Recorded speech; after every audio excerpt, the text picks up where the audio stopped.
Hello everyone, welcome back to caring diaries the nurse চ্যানেলে। Staff nurse grade 2 রিক্রুটমেন্টের basic BSc nursing এবং post basic BSc nursing shortlist candidate যাদের ইন্টারভিউয়ের জন্য ডাকা হয়েছে তাদের লিস্ট আউট হয়েছে।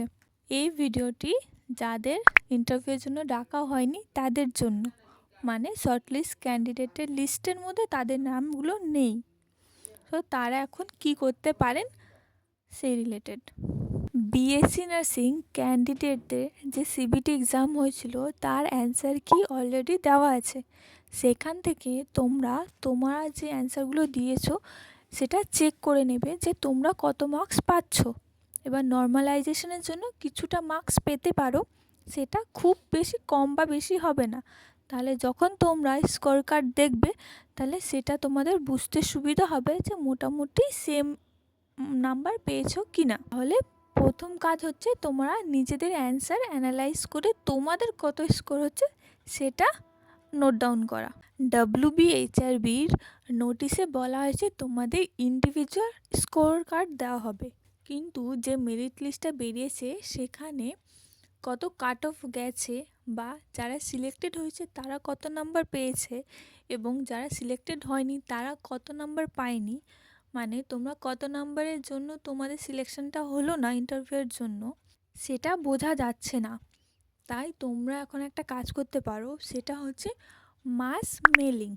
মানে তোমরা যারা ইন্টারভিউয়ের জন্য ডাকা হলো না তারা সবাই মিলে একটা মেল ফার্স্টে লিখবে, যেটা হবে যে তোমরা জানতে চাও যে এবছরে কাট অফ কত গেছে এবং তোমার এবং যারা সিলেক্টেড হয়েছে তাদের ডিফারেন্স কত। তাহলে তোমরা বুঝতে পারবে যে তোমরা কোথায় স্ট্যান্ড করছো বা নেক্সট রিক্রুটমেন্টে তোমাদের কি কতটা ইমপ্রুভমেন্ট করতে হবে সেটাও হেল্পফুল হবে। এইসব বিষয় আরও যদি তোমাদের কিছু কোয়ারি থাকে সেটা আগে একটা মেল ঠিক করবে, মানে মেসেজ ঠিক করবে যে কী লিখবে, তারপর সবাই একই মেল যদি ফরওয়ার্ড করো WBHRBর কাছে, যদি অনেক মাসে যদি মেল আসে তাহলে ওনারা কিন্তু এই বিষয়টা দেখবে। আর তোমরা একটা কাজ করতে পারো যে মেলে যা লিখছো সেমই পেজে লিখে এবং একটা গুগল শিট নামিয়ে যেখানে যারা যারা নট সিলেক্টেড তাদের নামের লিস্ট করে 10 থেকে 20 জন, মানে বেশি গ্যাদারিং করবে না কারণ অত অ্যালাউ থাকে না। তো তোমরা কিছুজন গিয়ে ওটা তোমরা ডকেট সেকশনে ডকেট করে আসতে পারো। অ্যান্ড লাস্টলি যাদের নাম ইন্টারভিউয়ের জন্য ডাকা হলো না তোমরা হোপ ছাড়ো না। তোমরা জানো এখন WBI ক্ষেত্রেও, মানে স্টেট গভর্নমেন্টের ক্ষেত্রেও এখন এক্সাম দিতে হচ্ছে, সেন্ট্রাল গভর্নমেন্টের ক্ষেত্রেও এক্সাম দিতে হচ্ছে। তো তোমরা সেন্ট্রাল গভর্নমেন্টের জন্য প্রিপারেশান নাও, অনেক ভ্যাকেন্সি বেরোয়, সো সেগুলো ট্রাই করো। হয়তো তোমাদের স্টেট গভর্নমেন্ট হবে না, সেন্ট্রাল গভর্নমেন্ট হয়ে যাবে। আর নেক্সট ইয়ার যখন আবার স্টেট গভর্নমেন্ট বেরোবে আবার অ্যাপ্লাই করবে।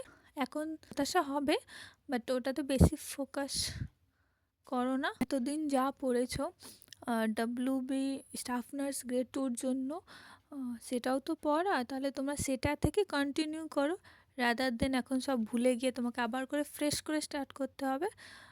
সো হোপফুল থাকো, ভালো কিছু হবে।